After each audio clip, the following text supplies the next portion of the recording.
أعوذ بالله من الشيطان الرجيم بسم الله الرحمن الرحيم يا أيها الذين آمنوا إذا نكحتم المؤمنات ثم طلقتموهن من قبل أن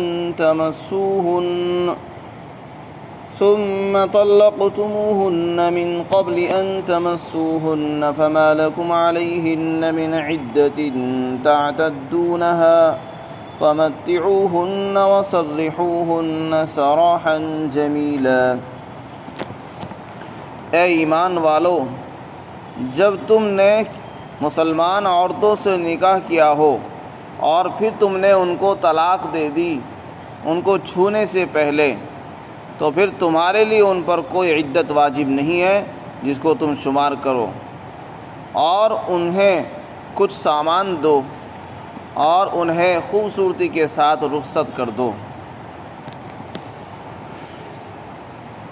یہاں پر اللہ تعالیٰ نے ایمان والوں کو خطاب کیا ہے۔ نکاح اللہ رب العزت نے مرد اور عورت کے درمیان تعلق قائم کرنے کی ایک جائز شکل پیدا فرمائی ہے۔ مرد اور عورت کا تعلق نکاح سے قائم ہوتا ہے، اور اس نکاح کا مقصد ہے توالد اور تناسل، یعنی نسل کو آگے بڑھانا۔ جب تک اللہ کو اس دنیا کو رکھنا منظور ہے اس وقت تک یہ دنیا جبھی باقی رہے گی جبکہ یہ نکاح کا سلسلہ قائم رہے گا، اور اس سے اولاد پیدا ہوتی رہے گی اور یہ دنیا آگے بڑھتی رہے گی، اس سے نظام عالم چلتا رہے گا۔ تو نکاح کا مقصد ہے میاں بیوی کا تعلق جائز طریقے پر قائم کرنا۔ جب ایک مرتبہ کسی کا نکاح ہو گیا تو پھر وہ نکاح ہمیشہ کے لیے برقرار رہتا ہے، یا تو شوہر کا ہی انتقال ہو جائے یا پھر وہ طلاق دے دے، اس کے بغیر وہ نکاح ختم نہیں ہوتا، تعلق ختم نہیں ہوتا۔ اللہ تعالیٰ نے جیسے نکاح کو مشروع فرمایا ہے اسی طرح طلاق کو بھی مشروع فرمایا ہے۔ نکاح تو بعض صورتوں میں واجب ہو جاتا ہے، بہت سی صورتوں میں سنت بھی ہے، اور طلاق اگرچہ مشروع ہے لیکن پسندیدہ نہیں ہے، بلکہ اس کو ابغض المباحات فرمایا گیا ہے کہ طلاق سب سے زیادہ ناپسندیدہ چیزوں میں سے ہے۔ اگرچہ وہ جائز ہے لیکن بری چیز ہے، پسندیدہ نہیں ہے، اچھی چیز نہیں ہے۔ اس سے پتہ چلا کہ نکاح کا مقصد طلاق نہیں ہے۔ نکاح کا مقصد ہے کہ آدمی نبھاؤ کے ساتھ چلے۔ جب کسی عورت کے ساتھ رشتہ قائم ہو جائے تو دونوں ایک دوسرے کے مزاج کو برداشت کرتے ہوئے، ایک دوسرے کو جھیلتے ہوئے نبھاؤ کریں اور اپنے اس رشتے کو آگے بڑھائیں۔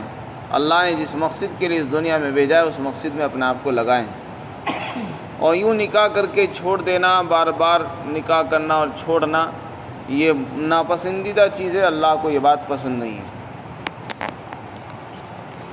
اس لیے کہ عورتوں کے مزاج میں ناشکری بھی ہوتی ہے اور نافرمانی بھی ہوتی ہے۔ ضروری نہیں ہے کہ عورت مرد کے مزاج کے موافق ہی ہو، مرد کا مزاج مختلف ہوتا ہے، عورت کا مزاج مختلف ہوتا ہے، لیکن اللہ تعالیٰ یہ چاہتے ہیں کہ دونوں ایک دوسرے کے مزاج کو سمجھیں اور اس کو تھوڑا برداشت بھی کریں۔ ایسا بہت کم ہوتا ہے کہ دونوں کا مزاج ایک جیسا ہو جائے، تو اگر ہر آدمی مزاج کو دیکھتا رہے گا تو یہ رشتے برقرار نہیں رہیں گے۔ رشتوں کو برقرار رکھنے کے لیے ضروری ہے کہ آدمی کچھ چیزوں کو نظر انداز کر دے، کچھ چیزوں سے چشم پوشی اختیار کرے اور نظریں چرا لے، بہت سی چیزوں کو برداشت کرے، بہت سی چیزوں کو چھوڑتا جائے، معاف کرتا جائے، درگزر کرتا چلے، تو اس طریقے سے یہ زندگی کا سفر آسانی کے ساتھ گزر جاتا ہے۔ اور اگر ہر بات پر پکڑ ہوگی، ہر بات پر ڈانٹنا ہوگا تو یہ نکاح کا سفر مشکل ہو جاتا ہے۔ خیر، جب نبھاؤ مشکل ہو جائے اور بالکل برقرار رہنے کی اور ساتھ رہنے کی بالکل کوئی امید باقی نہ رہے تو پھر اللہ نے اس کے لیے طلاق کو مشروع فرمایا ہے۔ طلاق کے لیے حکم یہ ہے کہ آدمی پاکی کے دنوں کے اندر عورت کو ایک طلاق دے دے۔ یہاں پر اللہ تعالیٰ نے جو مسئلہ بیان کیا ہے ایمان والوں کو خطاب کر کے وہ یہ ہے کہ جب تم طلاق دو، نکاح تمہارا ہو جائے کسی مسلمان عورت سے اور پھر اس کے بعد طلاق دے دو، تو طلاق کے بعد دو صورتیں ہو سکتی ہیں۔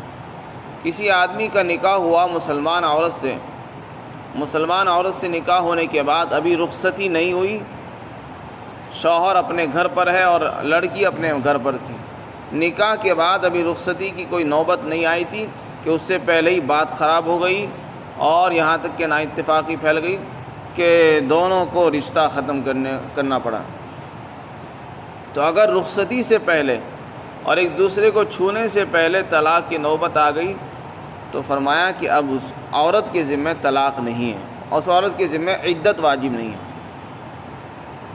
عدت کے معنی گننے کے آتے ہیں، شمار کرنے کے آتے ہیں۔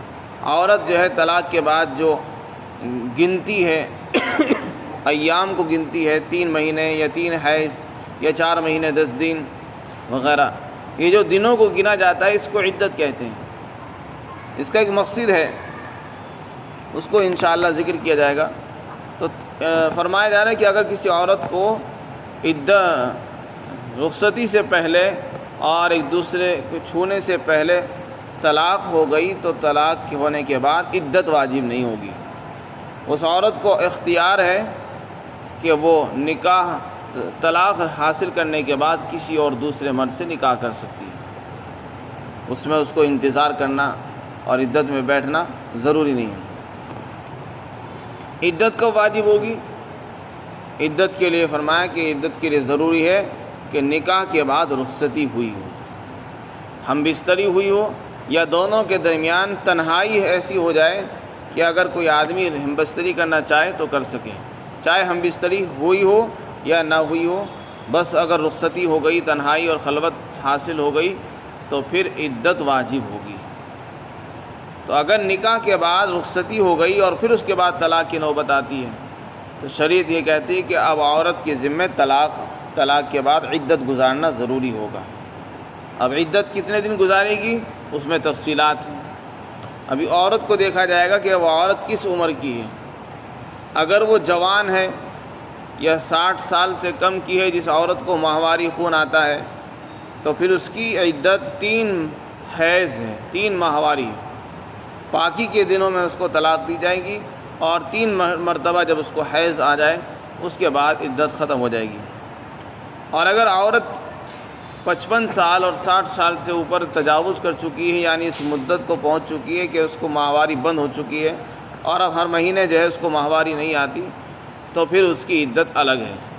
اس کی عدت 3 مہینے ہوگی، وہ 30 دن کے 3 مہینے گزارے گی اور اس کی عدت پوری ہو جائے گی۔ اور تیسری صورت یہ ہے کہ جس عورت کو طلاق ہوئی ہے، اس کے پیٹ میں بچہ ہے، وہ حمل سے ہے، تو پھر اس کی عدت الگ ہے۔ اس کی عدت وضع حمل، یعنی جس وقت بچے کی پیدائش ہوگی، ولادت ہوگی، اس وقت اس کی عدت پوری ہو جائے گی، چاہے وہ 9 مہینے کے بعد پوری ہو اور چاہے 1 دن کے بعد ہی پوری ہو۔ اگر ولادت 2 دن کے بعد ہی ہو رہی ہے تو اس عورت کی عدت بھی 2 دن کے بعد پوری ہو جائے گی، اور اگر ولادت 9 مہینے کے بعد ہو رہی ہے، 1 سال کے بعد ہو رہی ہے، تو عدت بھی 1 سال تک ہی چلے گی، 9 مہینے تک ہی چلتی رہے گی۔ وضع حمل کا مطلب یہ ہے۔ تو خلاصہ یہ ہوا کہ اگر عورت کو طلاق ہو جائے، اگر اس کی رخصتی نہیں ہوئی تو اس پر عدت واجب نہیں ہے، رخصتی کے بعد پھر عدت ہوگی۔ رہا مسئلہ مہر کا، مہر دینا ہوگا یا نہیں ہوگا، تو اس کے متعلق سورہ بقرہ کے اندر آ چکا ہے، وَلَا جُنَاحَ عَلَيْكُمْ إِن طَلَّقْتُمُ النِّسَاءَ وَفَرَضْتُمْ لَهُنَّ فَرِيضَةً فَنِصْفُ مَا فَرَضْتُمْ، کہ اگر تم نے عورتوں کو طلاق دی ہے چھونے سے پہلے، یعنی ابھی رخصتی نہیں ہوئی، ہم بستری بھی نہیں ہوئی، نہ تنہائی ہوئی، کچھ بھی نہیں ہوا، صرف نکاح ہوا اور اس کے بعد طلاق ہو گئی، تو عدت تو ہے نہیں، لیکن مہر دینا پڑے گا۔ مہر کتنا دیا جائے گا؟ تو فرمایا مہر جتنا مقرر ہوا ہے اس کا آدھا دیا جائے گا، جتنا مقرر ہوا ہے اس کا آدھا دینا ضروری ہوگا۔ اور اگر مہر ہی طے نہیں ہوا تو پھر کیا دیا جائے گا؟ اس کے متعلق فرمایا فَمَتِّعُوهُنَّ، کہ انہیں کچھ سامان دے کر رخصت کرو، خالی ہاتھ مت نکالو۔ یہ اسلامی شریعت کی خاصیت ہے اور یہ اسلام کی خوبصورتی ہے کہ جس وقت طلاق ہو رہی ہے، طلاق جو ہے کوئی خوشی میں نہیں ہوتی، طلاق ہمیشہ ناگواریوں میں، اختلاف میں، دشمنی میں، نفرتوں کے اندر ہوتی ہے، اور ایسی حالت میں ہوتی ہے کہ ہر آدمی یہ چاہتا ہے کہ میں عورت سے انتقام لوں، اس کو اس حال میں نکالوں کہ اس کو ذلیل کر دوں، اور کچھ دینا بھی نہیں چاہتا۔ لیکن شریعت یہ کہہ رہی کہ ایسے اختلاف کی حالت میں بھی تم حسن اخلاق کے دامن کو مت چھوڑو، بلکہ جس وقت وہ تمہارے گھر سے جا رہی ہے اس کو خالی ہاتھ مت نکالو، اسے کچھ دے کر رخصت کرو۔ وہ کیا دینا ہے اس کے متعلق فرمایا متاع اس کو دو۔ متاع کی تفسیر میں فقہاء نے لکھا ہے کہ اس کو جوڑا دیا جائے گا، جوڑے کے اندر ایک چادر ہوگی سر سے پاؤں تک جس سے وہ بدن چھپا سکے، یعنی ایسا لباس دیا جائے گا جو لباس وہ اپنے گھر سے باہر نکلتے وقت پہنتی ہے، جس میں ایک چادر ہوگی، ایک دوپٹہ ہوگا اور ایک کرتا پائجامہ ہوگا۔ یہ اس کو لباس دیا جائے گا تاکہ وہ اپنے گھر سے باہر نکلتے وقت اس کو پہن سکے۔ یہ دینا یعنی اتنا سامان دینا تو ہر ہی مطلقہ کو ضروری ہے، مستحب اور مسنون ہے۔ جس عورت کو بھی طلاق ہو رہی ہو، چاہے وہ رخصتی سے پہلے ہو یا رخصتی کے بعد ہو، ہر عورت کو دینا چاہیے، اس کو مسنون ہے۔ لیکن جس کا مہر ہی نہیں ہے اس کو دینا ضروری ہو جائے گا۔ جس کو چھونے سے پہلے آپ نے چھوڑ دیا ہے اس کو دینا ضروری ہے، اس کا مہر بھی دیا جائے گا آدھا مہر، اگر مہر نہیں ہوا تو پھر اس کو متاع دینا ضروری ہوگا، اس کو متاع کہتے ہیں۔ خالی ہاتھ مت نکالیے، حالانکہ انسان کا دل نہیں چاہتا دینے کو، لیکن اس لیے کہتے ہیں کہ نہیں دینا پڑے گا۔ اس سے حسن اخلاق کا پتہ چلتا ہے کہ آدمی حسن اخلاق صرف اپنے رشتہ داروں کے ساتھ، دوست احباب کے ساتھ نہ اختیار کرے، بلکہ حسن اخلاق کا یہ بھی وقت ہے کہ اس وقت جدائی ہو رہی ہے تو جدائی کے اندر بھی دشمنی نہ ہو، بلکہ اچھے اخلاق کے ساتھ اس کو رخصت کیا جائے، خوش اسلوبی کے ساتھ، اور اس میں طعنہ نہ دیا جائے، لڑائی نہ ہو، گالی نہ دی جائے، بری باتیں زبان سے نہ نکالی جائے، بلکہ خوشی کے ساتھ اس کو رخصت کر دیا جائے۔ یہ حسن اخلاق کی تعلیم یہاں پر دی گئی ہے۔ فرمایا اے ایمان والو جب تم نے مسلمان عورتوں سے نکاح کیا، یہاں پر مسلمان کا ذکر کیا، حالانکہ کتابیہ عورتوں سے بھی نکاح جائز ہے۔ اس میں قرآن نے ترغیب دی ہے کہ مسلمان کو اپنے نکاح کے لیے مسلمان عورتوں کا ہی انتخاب کرنا چاہیے اور مومن عورتوں کو ہی منتخب کرنا چاہیے۔ اپنے نکاح کے لیے جو عورت منتخب کرے وہ ایسی ہو جو مومنہ ہو، اللہ پر ایمان رکھتی ہو، رسول اللہ کو مانتی ہو۔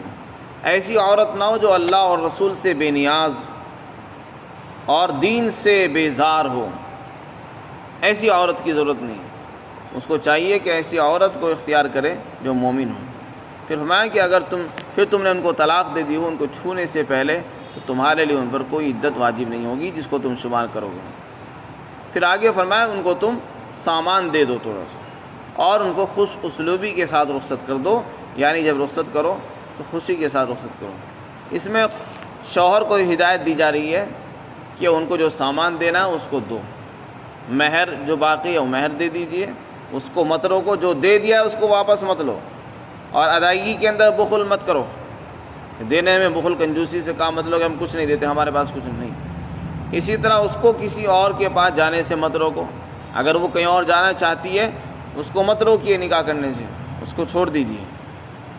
اور اسے تم عدت گزارنے پر بھی واجب نہیں کر سکتے، شوہر کو یہ بھی تعلیم دی جا رہی ہے کہ جب تم نے اس کو طلاق دے دی ہے اب اس پر عدت ہے نہیں، لہذا تم خامخواہ اس کو عدت میں بٹھانے پر مجبور مت کرو کہ وہ عدت گزارے گی۔ اگر عورت کو طلاق ہو جائے اور اس کا مہر مقرر ہے تو آدھا مہر دیا جائے گا، اور اگر مہر مقرر ہی نہیں ہوا تو اس کا حکم یہ ہے کہ پھر اس کو مہر مثل دینا پڑے گا۔ مہر مثل وہ مہر کہلاتا ہے جو اس عورت کی خاندان کی عورتوں کا مہر ہوتا ہے۔ اس عورت کی خاندان کی عورتوں کو جو عموماً مہر دیا جاتا تھا بس وہی مہر اس کو بھی دیا جائے گا اگر پہلے سے طے شدہ نہ ہو۔ یہاں پر اللہ تعالیٰ نے اسی کی تعلیم دی ہے۔ اور سورہ بقرہ کے اندر اللہ تعالیٰ نے اور بھی احکامات ذکر کیے ہیں کہ جب تم ان کو چھونے سے پہلے طلاق دے دو تو ان کو متاع بھی دو، یعنی کچھ سامان وغیرہ دے کر رخصت کرو۔ وہ متاع کتنا دیا جائے گا اس کے متعلق فرما علی الموسع قدرہ وعلی المقتر قدرہ، اگر دونوں میاں بیوی مالدار ہیں تو لباس جو ہوتا ہے وہ اعلیٰ بھی ہوتا ہے، ادنا اور اوسط بھی ہوتا ہے، تینوں طرح کا ہوتا ہے۔ یہ تو بہت اونچا اعلیٰ قسم کا ہے، ایک بہت میڈیم اور درمیانی ہے، اور ایک بہت گھٹیا اور ہلکا ہے۔ تو فرمایا کہ اگر دونوں مالدار ہے تو دونوں کو مالدار ہے تو پھر اعلیٰ قسم کے کپڑے دینے چاہیے، اور اگر دونوں غریب ہیں تو ادنا قسم کے ہلکے پھلکے کپڑے دے دی جائیں گے، اور اگر ایک مالدار ایک غریب ہے تو پھر درمیانی قسم کے کپڑے دیے جائیں گے۔ متاعا بالمعروف، یہ معروف طریقے پر سامان ہوگا، اور یہ حقا علی المحسنین، یہ لازم ہے۔ خلاصہ یہ ہوا کہ نکاح کے بعد اگر طلاق کی نوبت آ جائے تو طلاق کے بعد رخصتی اگر نہیں ہوئی تو عدت واجب نہیں ہے، اور اگر مہر مقرر ہوا ہے تو اس کا آدھا مہر دینا پڑے گا، عدت واجب نہیں ہوگی۔ اور اگر رخصتی بھی ہو گئی تو پھر عدت بھی واجب ہوگی اور پورا مہر دینا پڑے گا۔ رخصتی کے بعد اگر طلاق ہوتی ہے تو پورا مہر دینا پڑے گا اور عدت بھی گزارنی پڑے گی۔ عدت کتنی گزارے گی اس کے متعلق تفصیلات بتا دی گئی ہے کہ اگر عورت حمل سے ہے تو حمل کے ولادت کے وقت تک، وضع حمل تک عدت گزارنی ہوگی، اور اگر وہ حائضہ ہے تو پھر اس کو 3 حیض، اور اگر وہ حیض سے مایوس ہو چکی ہے، اس کو حیض نہیں آتا، تو اس کی عدت 3 مہینے ہے۔ اور اگر کسی عورت کے شوہر کا انتقال ہو جائے، اس کے شوہر کا انتقال ہو گیا، تو پھر اس کی عدت 4 مہینے 10 دن ہے۔ تو یہ عدت کے اندر تفصیلات ہیں، ہر عورت کی عدت ایک جیسی نہیں ہوتی، جیسے کہ بہت سے لوگوں کو دیکھا گیا کہ وہ خود ہی اپنی زبان سے بیان کر دیتے ہیں کہ 3 مہینے گزارنے پڑیں گے، ایسا نہیں۔ ہر ایک عورت کی عدت اس کے حال کے اعتبار سے بیان کی جاتی ہے۔ جب بھی کوئی معاملہ سامنے آئے تو اپنے وقت کے علماء اور معتبر مستند مفتیان کرام سے اس سلسلے میں رجوع کرنا چاہیے اور معلوم کر کے ہی عمل کرنا چاہیے، اس لیے کہ معاملات مسائل جو ہے بہت نازک ہوتے ہیں اور ان کے اندر بہت باریکیاں ہوتی ہیں، ہر چیز کو ہر شخص نہیں جانتا، اس لیے جب بھی کوئی معاملہ پیش آ جائے تو اس سلسلے میں اپنے مستند علماء سے رابطہ کرنا چاہیے۔ اللہ تعالی ہم سب کو عمل کی توفیق نصیب فرمائے۔